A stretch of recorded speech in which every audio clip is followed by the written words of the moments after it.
बच्ची को मुझे सबसे ज्यादा अफसोस है कि उस बच्ची के साथ इतनी दरिंदगी करी क्यों।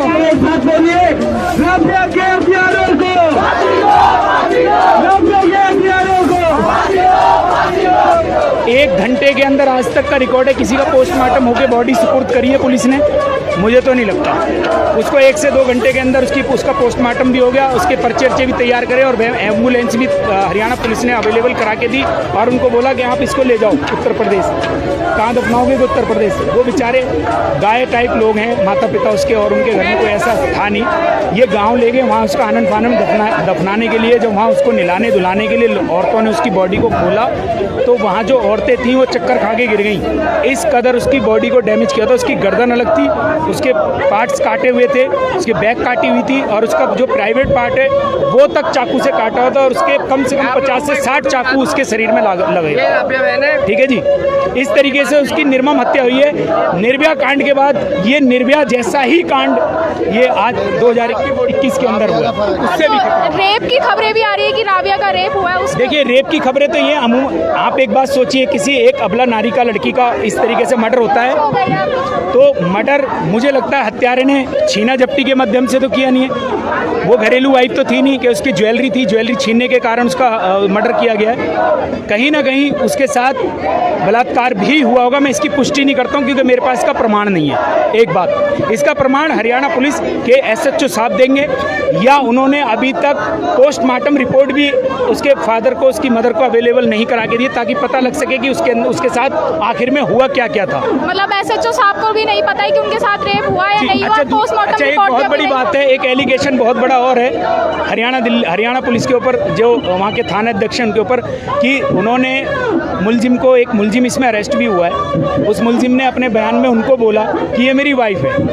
लड़की जो मर गई है, मरने वाली लड़की के लिए बोला कि ये मेरी वाइफ है। मैं ये पूछना चाहता हूँ आपके न्यूज़ माध्यम से कि भाई अगर उसने बोल दिया, मुलजिम ने, कि ये मेरी,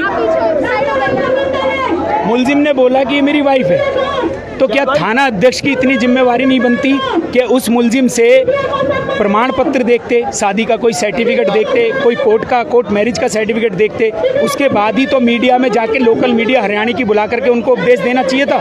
बगैर जांच पड़ताल करें आप कैसे आगे डिस्प्ले कर रहे हो कि वो उसके हस्बैंड ने उसको मारा है? आपने एक तो लड़की की हत्या हो गई, अब उसके चरित्र को भी मार रहे हो आप। उसका पूरा घर खानदान, उसकी मदर, उसके माँ बाप मना कर रहे हैं कि हमारी लड़की का कभी कहीं ऐसा कोई था ही नहीं।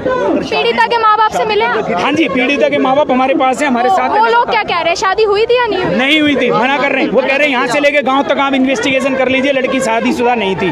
राबिया जो आपको सिक्योरिटी देती थी, सेल्फ डिफेंस में थी, अगर सेल्फ डिफेंस में भी हमारी बेटियां सेफ नहीं है तो आप सोचिए कि यहाँ पर कानून की हालत क्या होगी। कानून किस तरह ठेंगा दिखा रहा है, किस तरह यहाँ पर। और हमारे जो मामू जान है, हमारे जो केजरीवाल साहब जो दिल्ली के बेटे हैं, हमारे मामू जान है जो हर बात पर कहते थे मैं दिल्ली का बेटा हूँ, मैं दिल्ली का बेटा हूँ। तो मामू जान, दिल्ली की जनता आपसे सवाल करती है, दिल्ली की माएँ आपसे सवाल करती हैं कि मामू जान आप कहाँ पर है? आप तो धरनाजीवी थे, बात बात पे आप धरना करते थे, इस वक्त आप कहाँ हैं? दिल्ली की माएँ आपको पुकार रही हैं, दिल्ली की राबिया आपको पुकार रही है, दिल्ली की निर्भया आपको पुकार रही है कि दिल्ली जो इतना बदनाम कर दिया गया सन 2016 के बाद, जो यहाँ पर एक गेम प्लान करा जा रहा है कि एक के बाद एक इस तरह निर्मम हत्या करी जा रही है, गैंग रेप करे जा रहे हैं। और इंसाफ के लिए हम क्या करते हैं? ज्यादा हमारे हाथ में कितनी पावर है? हम तो जनता है, हम तो कुछ भी नहीं है। ज्यादा हम सड़कें जाम कर सकते हैं, चीखम चिल्ली मचा सकते हैं और उसके बाद हम घरों को जा सकते हैं। तो ये लोग हमारी इसी चीज से फायदा उठाते हैं कि हम लोग यूनाइटेड नहीं है,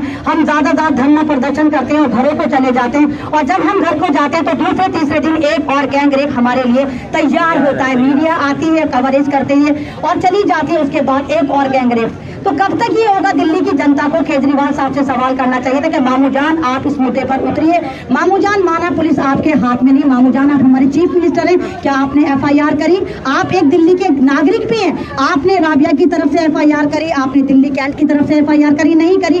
आप ये कह देते कि नहीं हम नहीं जानते। अब ये रेप कांड हुआ है, यहाँ पर कांग्रेस वाले आएंगे, वो रोटियां चमका कर चले जाएंगे, आप पार्टी वाले आएंगे, वो रोटियां चमका कर चले जाएंगे, तमाम पार्टियां आएंगी, रोटियां चमका कर चली जाएंगी। तो सवाल ये उठता है, जब तमाम पार्टियां यहाँ पर आकर अपनी अपनी रोटियां चमका कर चली जाएंगी। तो क्या ये गैंग रेप अमेरिका ने प्लान करा था? क्या ये अफगानिस्तान ने प्लान करा था? क्या ये पाकिस्तानी करवा कर गए? जब तमाम पार्टियां यहाँ पर आ रही तो फिर ये गैंग रेप किसने करवाया?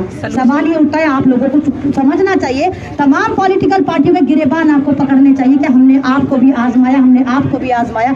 आपने हमारी बेटियों के लिए क्या करा? आपने हमारी बच्चियों के लिए क्या करा? आपने हमारी बहनों के लिए क्या करा? शर्म की बात यह कि ये डाली है, ये कैपिटल है, ये कोई गांव नहीं है कि आप किसी की भी बेटी को लूटेंगे, मारेंगे, काटेंगे और दरिंदगी कर निकल जाएंगे। वो राबिया बच्ची जिसको नोच दिया गया, 50 से ज्यादा चाकू मारे जाते हैं, उसके ब्रेस्ट काट दिए जाते हैं, उसके प्राइवेट पार्ट में इतनी दरिंदगी की जाती है और पुलिस कहती है नहीं भैया मर्डर था। कैसे डिसाइड कर लेती है पुलिस? जब पुलिस सब चीज कर लेती है फिर हमें अदालत की क्या जरूरत है? तमाम अदालत तो हमारी पुलिस बना देती है, मुजरिम को भी ये बता देती है, ये भी बता देती कि लड़की भाग गई थी, शादी हुई थी, ये हुआ था, वो हुआ था। तो फिर सवाल ये उठता, जब पुलिस इतना अहम काम अदा कर देती है कि सारा फैसला 1 मिनट में एक ही आंख में बता देती है, तो फिर हमें जुडिशरी की क्या जरूरत है? या पुलिस से सवाल करा जाए कि आप होते कौन है हमारी बेटियों पे इल्जाम लगाने वाले? तमाम आप देखिए राजस्थान के, हरियाणा के पेपरों में यही आ रहा है कि ये लड़की घर से भाग गई थी, निकाह हो गया था, शादी हो गई थी, कोई प्रूफ उनके पास नहीं है। हवा में तीर मार के हमारी बेटियों को बदनाम कर देते। एक तो हमारी बेटी हमारे हाथ से चली गई, वो मर गई, उसको तड़पा तड़पा के मार दिया गया। दूसरी वजह, अब उसको मरने के बाद भी चैन से नहीं रहने दे रहे, उस पर इल्जाम लगाए जा रहे हैं। तो इन तमाम चीजों को देखते हुए हम तमाम औरतों को, हमें, हमारे पुरुषों को, सबको आगे आना होगा और इनके सत्ता वालों के हमें गिरेबान पकड़ने होंगे कि अगली बेटी हम तुम्हारे झांसे में नहीं आने देंगे। हमें न पुलिस पर यकीन है, हमें किसी पर नहीं, हमें अपने इंसाफ पर यकीन है। हम आखिरी वक्त तक ये लड़ाई लड़ेंगे और हमें जुडिशरी ये लड़ाई लड़नी है, हमें थानों से लड़ाई नहीं लड़नी ना। हमें ये रोड जाम करना है। हम रोड जाम करके क्या करेंगे? 10 दिन, 20 दिन, 25 दिन, 30 दिन, 6 महीने, 8 महीने क्या करेंगे? किसान 8 महीने से बैठे हुए, उनकी सुनवाई हुई, राजस्थान में मारे जा रहे हैं, जनरल डायर वाला हाल हो रहा है। तो सड़कों को जाम करके हमें कुछ नहीं मिलेगा। हमें जो इंसाफ मिलेगा, हमें इंसाफ अदालत से मिलेगा। हमें हर जगह पिटीशन लगानी होगी कि ये हमारी बेटियां हैं और ये हमारी इज्जत है। हमारी इज्जतों को अगर तुम लूटोगे तो हम तुम्हें नोच के छत्ता से वापस भी लेकर आएंगे, क्योंकि ये डिक्टेटर नहीं है, इन्हें हमने बिठाया था।